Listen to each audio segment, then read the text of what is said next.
안녕하세요. 3주차 강의를 맡게 된 대구 가톨릭대학교 컴퓨터 소프트웨어학부 길준민 교수입니다.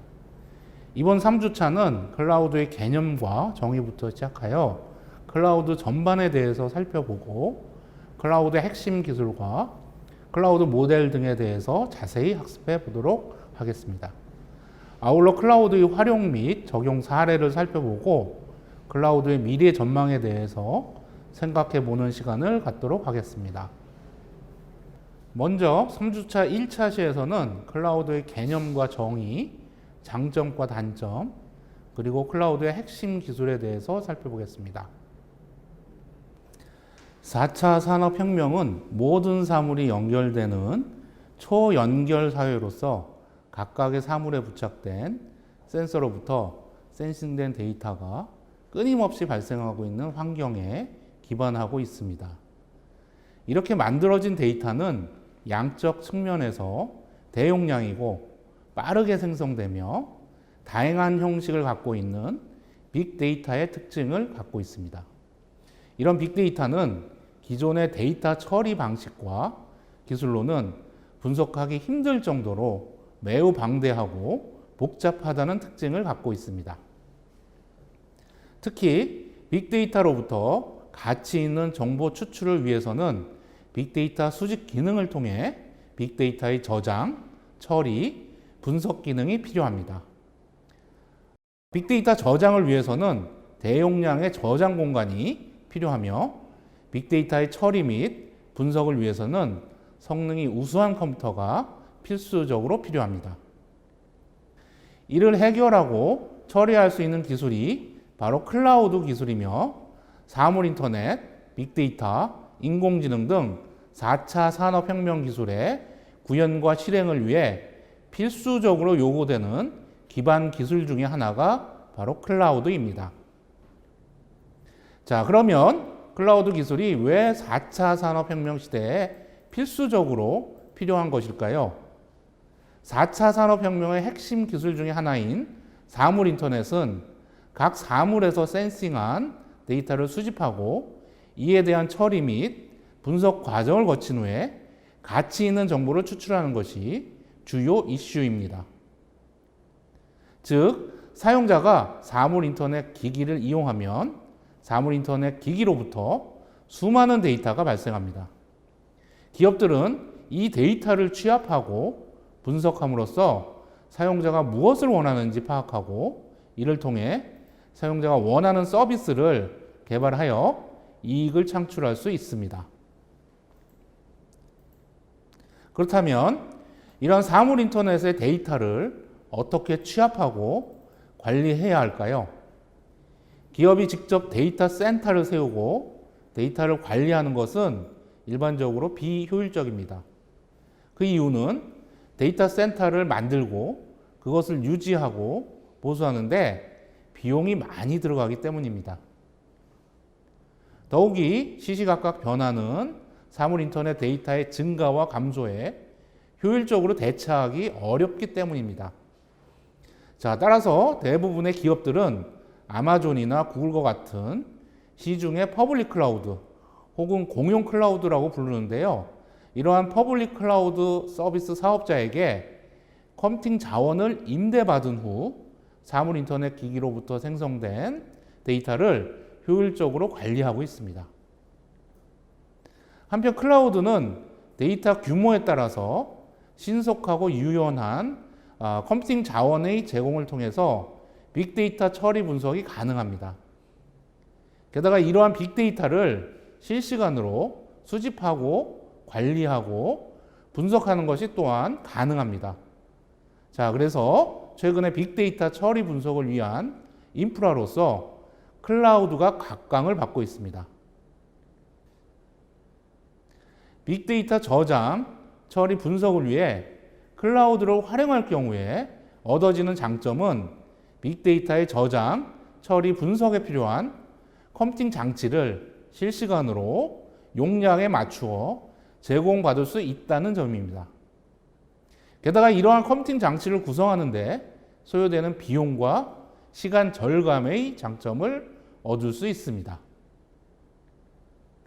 또한 서비스 운영 시에 탄력적으로 자원을 제공받을 수 있기 때문에 서비스 품질 향상에 기여할 수 있습니다. 다시 말해서 갑자기 사용자가 많아져 서비스 용량이 급격하게 늘어나는 경우 클라우드로부터 추가적인 용량의 자원을 제공받아서 이에 적응적으로 대처할 수 있습니다. 자, 이런 점으로 인하여 최근 4차 산업혁명의 핵심 기술인 인공지능, 머신러닝, 자율주행차, 스마트 제조, 스마트 시티, AR, VR 등이 클라우드 환경 위에서 개발되고 운영되고 있습니다. 자, 그러면 4차 산업혁명 시대의 기반 기술로서 클라우드 기술이 필요한 이유는 무엇일까요? 그림에서와 같이 클라우드 활용에 따른 세 가지 기본적인 특징 때문입니다. 첫 번째는 탄력성이라는 특징입니다. 초기 투자 비용 없이 이용한 만큼 사용 요금만을 지불하면 바로 구축하여 활용할 수 있는 형태의 IT 자원 임대 서비스이기 때문입니다. 두 번째는 확장성입니다. 최소 자원으로 시작한 후에 사용량에 따라서 그때그때 자동으로 확장이 가능하다는 점입니다. 특히 서비스를 수행하는 중에 갑자기 사용량이 증가하더라도 서비스를 중지하지 않고 용량 확장이 바로 가능하다는 점입니다. 자, 그래서 서비스를 계속해서 이어나갈 수 있는 서비스의 연속성을 보장받을 수 있습니다. 세 번째는 민첩성입니다. IT 자원 및 신기술 도입에 따른 도입 기간을 단축시켜 서비스의 신규 규성과 기술 적용에 따른 위험을 최소화시킬 수 있다는 점입니다. 이러한 클라우드의 고유 장점으로 인하여 4차 산업혁명 기술이 구현에 필요한 대용량, 고성능의 컴퓨터와 저장 공간 등의 인프라를 바로 클라우드가 제공하고 있습니다. 따라서 4차 산업혁명 시대에 클라우드는 없어서는 안 될 필수 기반 기술이라 할 수 있습니다. 자, 이제부터는 클라우드의 기본 개념과 특징에 대해서 자세히 학습해 보도록 하겠습니다. 앞서 클라우드는 최근의 4차 산업혁명 시대에 필수적인 요소 기술이라고 하였습니다. 자, 그러면 클라우드라는 개념은 언제부터 사용되었고 그 기원은 어디서부터일까요? 존 맥카시는 지금으로부터 약 60여 년 전에 클라우드를 예견하였습니다. 자세히 이야기하자면 1961년 존 맥카시가 유틸리티 컴퓨터라는 용어를 사용하는 것으로부터 클라우드라는 용어가 유래하였습니다. 이때 존 맥카시는 미래의 컴퓨터는 전화 시스템과 같은 공공 유틸리티 시설로서 구성될 것이며 유틸리티 컴퓨팅 환경이 주요 산업 기반이 될 것이라고 그 당시에 예측하였습니다. 여기서 존 맥카시가 언급한 유틸리티라는 용어는 전화, 전기, 가스, 수도 등의 공공재를 의미하며 우리가 일상생활 속에서 흔히 사용하는 것처럼 사용한 만큼 그 비용을 지불하는 형태입니다. 예를 들어 전기를 사용하는 경우 벽에 있는 콘센트에 전기 플러그를 꽂기만 하면 언제든지 전기를 사용할 수 있습니다.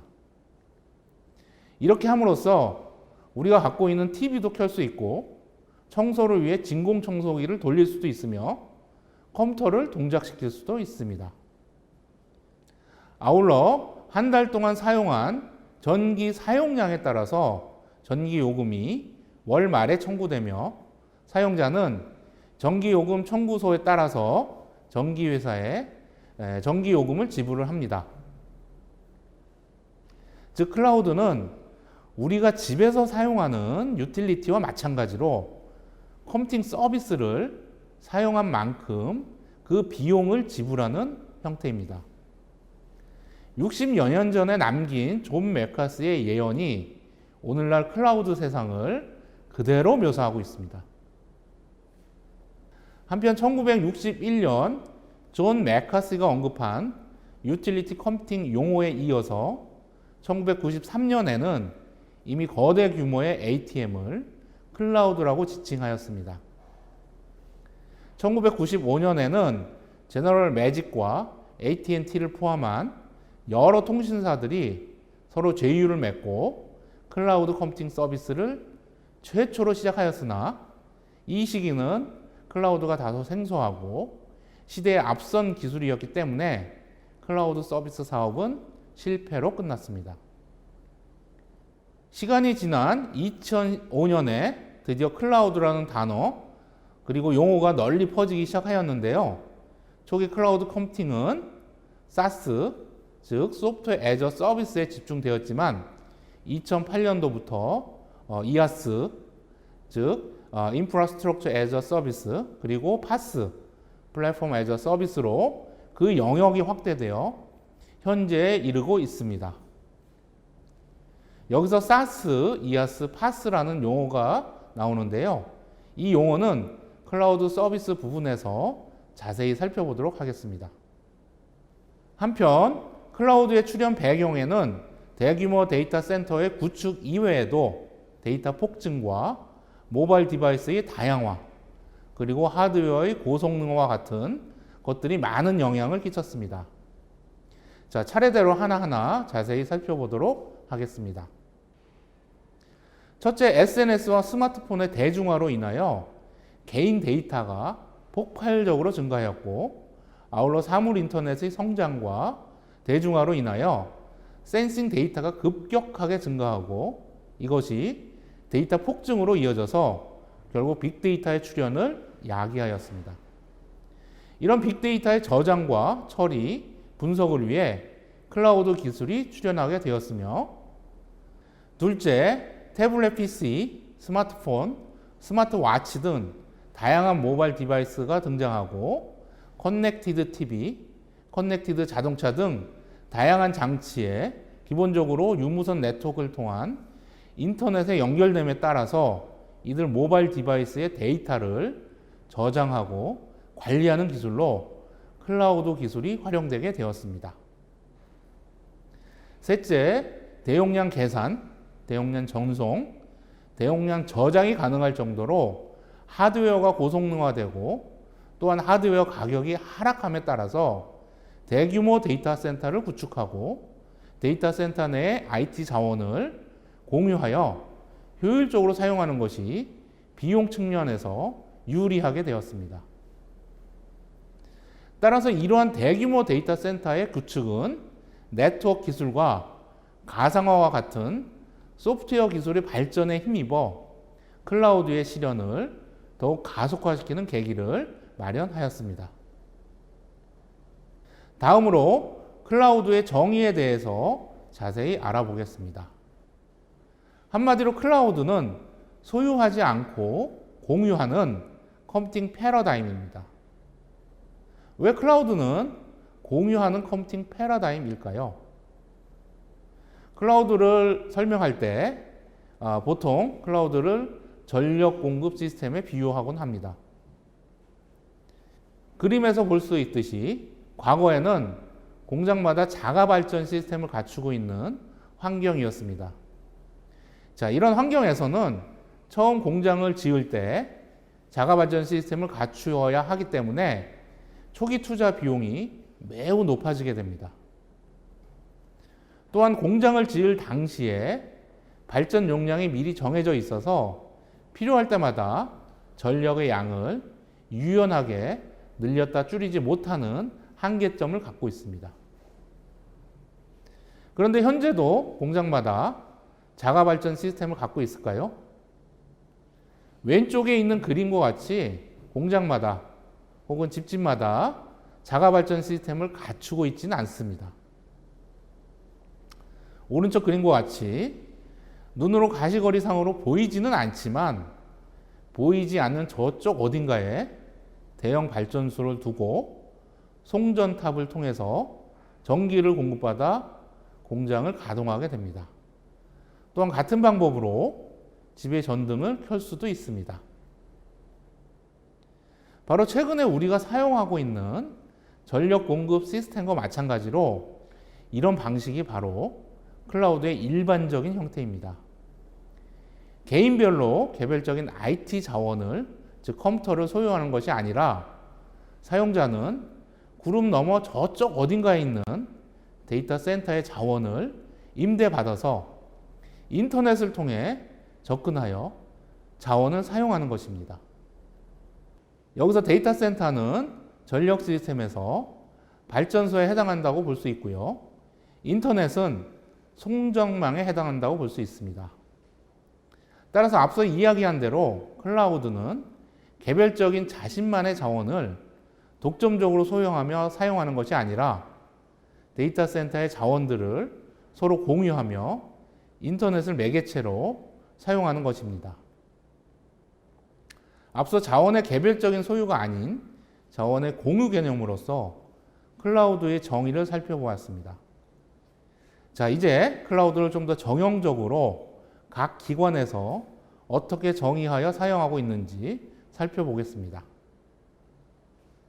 우선 IT 기술의 대표적인 조사기관인 가트너는 클라우드의 정의를 인터넷 기술을 활용하여 다수의 사용자에게 높은 수준의 확장성을 가진 자원들을 서비스로 제공하는 컴퓨팅의 한 형태를 클라우드로 정의하였습니다. 또 다른 조사기관인 포레스트 리서치는 표준화된 IT 기반의 기능들이 인터넷을 통해 제공되며 언제나 접근이 허용되고 수요 변화에 따라서 가변적이며 사용량에 기반한 과금 모델을 제공하며 웹 기반 인터페이스를 제공하는 컴퓨팅을 바로 클라우드로 정의하였습니다. 그리고 대용량 컴퓨터 제조회사인 IBM은 웹 기반 애플리케이션을 활용하여 대용량 데이터베이스를 인터넷 가상 공간에서 분산 처리하고 이 데이터를 데스크탑 PC, 휴대폰, 노트북 PC, PDA 등 다양한 단말기에서 불러오거나 가공할 수 있게 하는 환경을 클라우드로 정의하였습니다. 한편 미국 국립표준기술연구소 NIST, National Institute of Standard and Technology는 네트워크, 서버, 저장 공간, 애플리케이션, 서비스 등의 컴퓨팅 자원의 공유풀에 대해서 언제 어디서나 자신의 필요에 따라서 편리하게 네트워크를 통해 접근하는 기능을 제공하는 모델을 바로 클라우드로 정의하였습니다. 이외에도 클라우드에 대한 다양한 정의가 있겠지만 미국 국립표준기술연구소의 클라우드 정의가 많이 인용되고 사용되고 있습니다. 이제까지 살펴본 클라우드의 탄생과 정의를 바탕으로 클라우드 개념을 좀 더 확장하여 정의하면 다음과 같이 설명할 수 있습니다. 첫째, 클라우드는 인터넷, 즉 네트워크를 통해서 서비스 제공자의 데이터 센터에 저장된 애플리케이션과 자원을 사용자가 필요할 때마다 선택하여 사용할 수 있는 개념입니다. 둘째, 클라우드에서 사용자는 유틸리티 컴퓨팅처럼 사용한 양만큼 비용을 지불하는 구조입니다. 그리고 셋째, 클라우드는 IT 자원을 직접 설치할 필요 없이 원격으로 빌려 쓰는 서비스를 제공하는 새로운 컴퓨팅 파라다임을 의미합니다. 이렇게 살펴본 클라우드 개념을 통해 클라우드를 간략히 정의하자면 인터넷을 통해 IT 자원을 임대하여 빌려 쓰고 사용한 만큼 그 비용을 지불하는 컴퓨팅 서비스 방식을 클라우드로 정의할 수 있습니다. 이제까지 클라우드 정의에 대해서 자세히 살펴보았습니다. 지금부터는 클라우드의 특징에 대해서 자세히 살펴보겠습니다. 첫째, 클라우드는 온 디맨드 방식의 서비스입니다. 즉, 사용자의 요구에 따라서 데이터 센터 내 자원을 임대받아서 사용하는 구조입니다. 그래서 사용자는 클라우드의 IT 자원에 자유롭게 접근할 수 있어야 하며 사용자 요청에 따라 중앙의 클라우드 데이터 센터는 요청된 자원의 양만큼 즉각적으로 준비하고 이를 사용자에게 제공하는 구조입니다. 자, 이러한 점에서 클라우드는 자원의 공급 중심이 아닌 수요 중심의 서비스라고 할 수 있습니다. 두 번째는 탄력성이라는 특징을 클라우드가 갖고 있는데요. 사용자가 요청한 서비스에 따라서 혹은 시간에 따라서 원하는 만큼의 컴퓨팅 자원을 늘렸다, 줄였다 하면서 사용할 수 있게 해주는 능력을 말합니다. 예를 들어 서비스를 운영하다가 갑자기 사용자가 몰려서 네트워크 용량 확대가 필요하면 탄력적으로 그 네트워크 용량을 확대하여 주는 것입니다. 그리고 사용자가 몰리는 현상이 다시 정상적으로 변하면 다시 그 용량을 정상치로 줄여주는 것입니다. 데이터 저장 공간에 대해서도 마찬가지입니다. 갑자기 데이터 양이 많아져 데이터 저장 공간이 많이 필요하게 되면 필요한 양만큼 저장 공간을 늘려주며 그러다가 데이터 양이 줄어들면 그 저장 공간을 탄력적으로 줄여주는 것입니다. 이때 줄여든 공간만큼을 다른 사용자가 쓸 수 있게끔 해주는 것입니다. 세 번째 특징으로는 사용자가 컴퓨팅 자원을 사용한 양만큼 사용 비용을 지불하는 페이퍼 유즈라는 특징을 가지고 있습니다.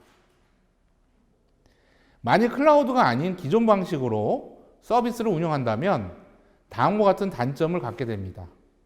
첫째, 기존 방식은 서비스 시작 시에 IT 자원의 사용량을 미리 예측하고 그 수요를 예상하는 과정이 필요합니다. 그러나 기존 방식에서는 일반적으로 IT 자원의 사용량 변화를 예상하는 것이 거의 불가능하며 그래서 정확한 예상이 어렵기 때문에 자원의 과잉 공급 혹은 공급 부족 현상을 초래할 수 있습니다. 둘째는 비용 측면입니다. 기존 방식은 IT 자원의 사용량 변화에 따른 예상치를 알 수 없기 때문에 최대 예상치를 기준으로 인프라를 구축할 수밖에 없습니다.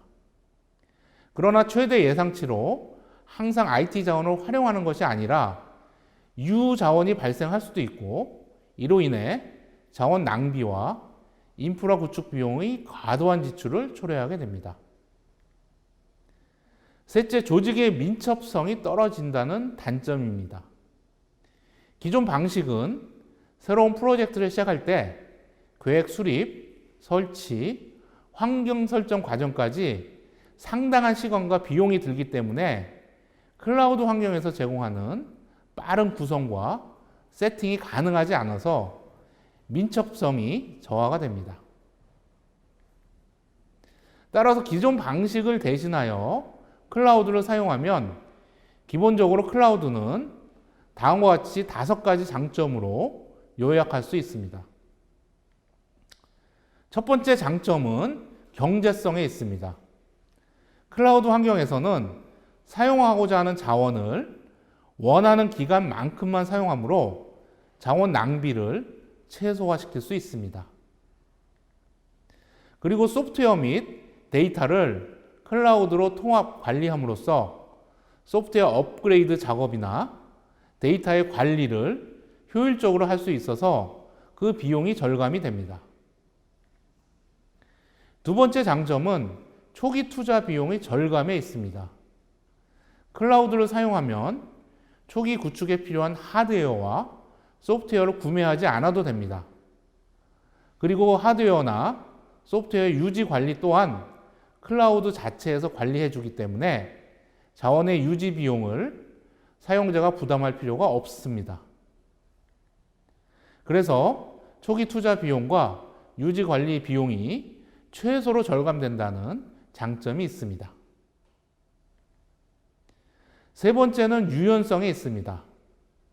클라우드는 필요할 때마다 원하는 양만큼 시스템을 확장할 수 있고 더 이상 필요가 없어지면 그 용량을 축소하거나 아예 없앨 수 있는 탄력성이라는 특징이 제공되기 때문에 유연하게 자원을 활용할 수가 있습니다.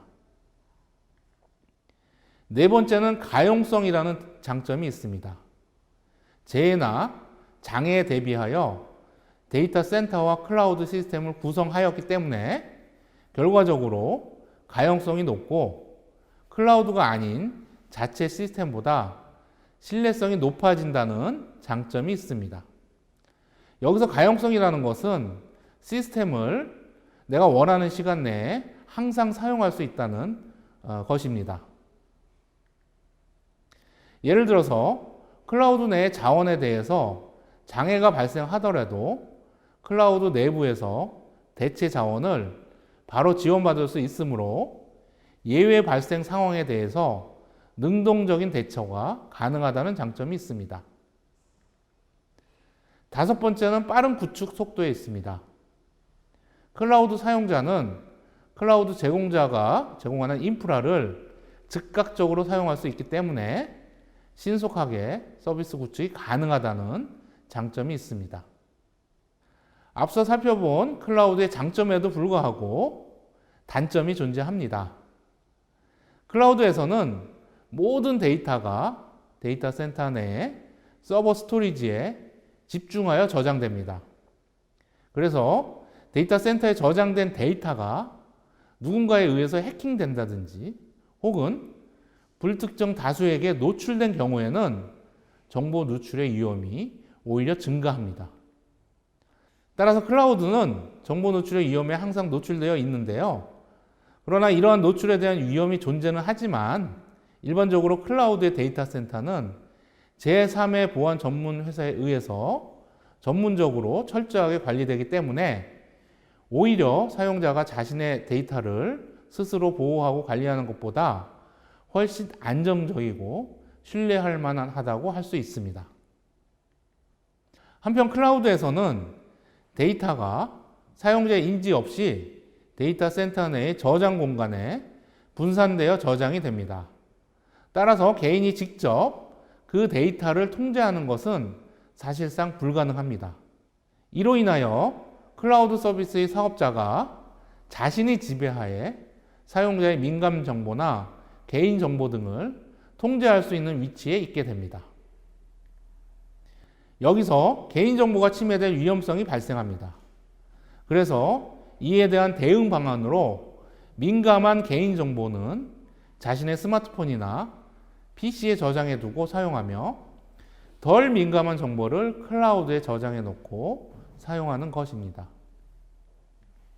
이러한 단점에도 불구하고 앞서 설명한 클라우드의 5가지 장점인 경제성, 초기 투자 비용의 절감, 유연성, 가용성, 빠른 구축 속도로 인하여 클라우드의 사용 범위는 점점 넓어지고 있으며 우리가 인지하지 못할 정도로 다양한 인터넷 서비스에서 실제로 클라우드 기술이 활용되고 있습니다.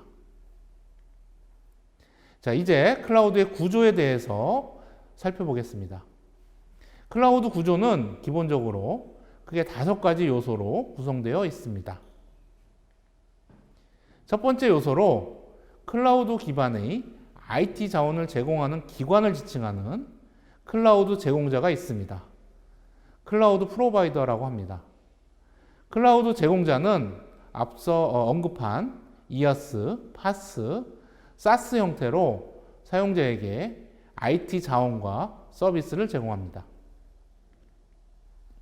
두 번째 요소로 클라우드 제공자가 제공하는 IT 자원이나 서비스를 이용하는 클라우드 클라이언트입니다.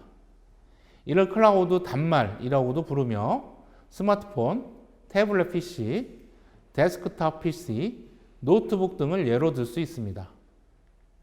클라우드 단말은 다양한 모양과 크기를 갖고 있기 때문에 클라우드 종류와 특성에 상관없이 클라우드 서비스를 활용할 수 있어야 합니다. 또한 클라우드 제공자와 클라우드 단말 사이에는 클라우드 네트워크를 통해 연결되어 있습니다. 각종 유선 혹은 무선 네트워크가 클라우드 네트워크에 해당이 됩니다. 한편 클라우드 단말, 클라우드 네트워크, 클라우드 제공자에 걸쳐서 클라우드를 안정적으로 이용하게끔 해주는 기술로 클라우드 보안이 구성 요소로 필요하며, 또한 서로 다른 종류의 클라우드 시스템을 연결하고 중개하여 통합적 사용을 가능하게 해주는 클라우드 구성 요소로 클라우드 서비스 브로커가 있습니다. 이들 구성 요소들을 도식화하여 자세히 살펴보면 화면의 그림과 같습니다. 다양한 형태의 클라우드 단말과 클라우드 제공자 사이에는 인터넷이라는 클라우드 네트워크로 상호 연결되어 있으며, 이들 세 가지 구성 요소를 안전하게 사용하고 서로 다른 종류의 클라우드 간에 통합 사용을 가능하게 해주는 구성 요소로 클라우드 보안과 클라우드 서비스 브로커가 각각 있습니다. 자, 이제부터는 클라우드 컴퓨팅에서 사용되고 있는 핵심 기술에 대해서 살펴보도록 하겠습니다. 먼저 클라우드 컴퓨팅이 나오기까지 클라우드 환경이 진화 과정에 대해서 살펴보고, 그런 다음 클라우드의 핵심 기술에 대해서 학습해 보도록 하겠습니다. 먼저 클라우드 컴퓨팅이 나오기까지 컴퓨팅 환경이 그동안 어떻게 변화해 왔는지 알아보겠습니다. 화면의 그림이 이를 설명해 주고 있는데요. 1960년대의 메인 프레임에서 1990년대 클라이언트 서버 방식으로 변화한 컴퓨팅 환경이 인터넷을 통해 확산되고 가상화 기술이 발전하고, 이것들이 컴퓨팅 환경에 전반적으로 적용되면서 클라우드 컴퓨팅이 나오게 되었습니다. 이렇듯 클라우드 컴퓨팅은 어느 날 갑자기 탄생한 기술이 아니며, 메인 프레임으로부터 시작된 컴퓨팅 환경이 여러 가지 다양한 컴퓨팅 모델이 시간이 지남에 따라 기술적으로 진화되어 결국 현재의 클라우드 컴퓨팅이 나오게 된 것입니다. 최근 기술에 초점을 맞춰 집중적으로 살펴보면 1990년대 후반부터 웹 서비스 기술과 그리드 컴퓨팅 방식의 분산 처리 기술, 그리고 가상화 기술의 발전과 더불어 유틸리티 컴퓨팅 방식의 과금 모델, 즉 사용한 만큼 비용을 지불하는 방식이 융합되어 클라우드 컴퓨팅으로 적용 및 발전되었다고 볼 수 있습니다. 특히 가상화 기술은 클라우드 컴퓨팅 탄생과 성장에 있어서 매우 큰 축을 담당하는 기반 기술입니다.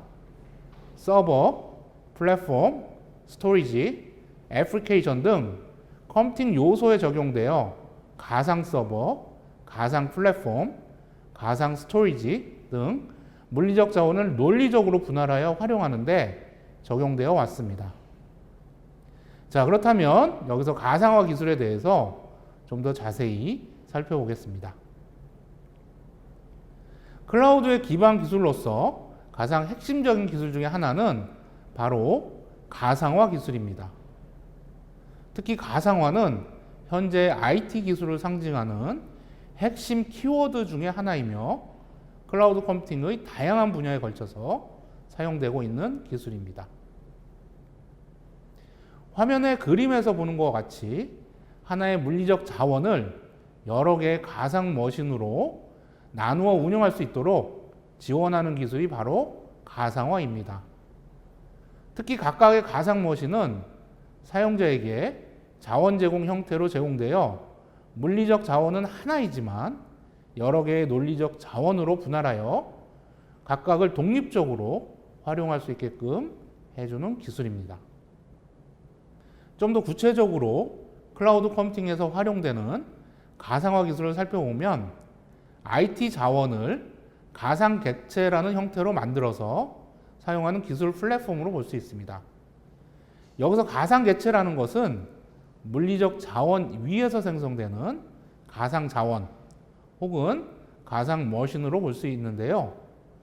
즉 하나의 물리적 자원 위에 다수의 가상 머신을 만들어 다수의 사용자가 각각의 가상 머신을 나누어 사용할 수 있게 제공하는 기술입니다.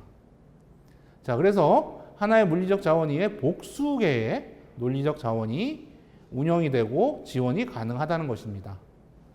이런 가상 머신에 사용자가 원하는 운영체제나 응용 프로그램들이 설치되어 사용자에게 제공되는 것입니다. 대표적인 예로 여러분들이 쉽게 사용할 수 있는 가상화 지원 소프트웨어로 VM웨어사의 VM웨어 소프트웨어나 오라클사의 버추얼 박스 소프트웨어를 예로서 들 수 있습니다. 클라우드 컴퓨팅에서 가상화 기술의 활용을 위한 프레임워크는 아래쪽 그림과 같습니다. 즉, CPU, 메모리, 디스크, I/O 등의 물리적 자원 위에 여러 개의 논리적 자원인 가상 머신이 생성될 수 있는데요. 이때 가상화 계층의 하이퍼바이저라는 소프트웨어가 물리적 자원과 논리적 자원 간의 조율 역할을 합니다. 구체적으로 이야기하자면 가상 머신의 생성과 삭제, 그리고 가상 머신의 통합 등에 관한 관리 역할을 가상화 계층에서 하이퍼바이저라는 소프트웨어에 의해서 수행되는 것입니다. 자, 그럼 하이퍼바이저를 좀 더 자세히 살펴보겠습니다. 앞서 클라우드 컴퓨팅을 가능하게 해주는 기술이 바로 가상화 기술이라고 언급하였습니다. 이 중 가상화를 위한 핵심 소프트웨어가 바로 하이퍼바이저입니다. 하이퍼바이저는 화면의 그림과 같이 물리적 장치인 하드웨어와 논리적 장치인 가상 머신 사이에 존재하는 가상화 계층에 있는 소프트웨어를 의미합니다. 좀 더 구체적으로 설명하자면 하이퍼바이저는 하나의 물리적 서버 위에 동시에 다수의 가상 머신을 구동시킬 수 있는 소프트웨어 플랫폼을 의미하며 바로 가상 머신을 관리하는 역할을 이런 하이퍼바이저가 수행합니다. 그래서 하이퍼바이저를 가상 머신 모니터, 즉 축약해서 VMM, 영어로 얘기하면 Virtual Machine Monitor라는 용어로 혼용하여 사용되기도 합니다. 이제까지 클라우드의 개념과 정의, 클라우드의 장점과 단점, 그리고 클라우드의 핵심 기술에 대해서 살펴보았습니다. 다음 3주차 2차 시에서는 클라우드의 서비스와 배치 모델, 클라우드의 활용 및 적용 사례, 그리고 미래 전망에 대해서 자세히 알아보겠습니다.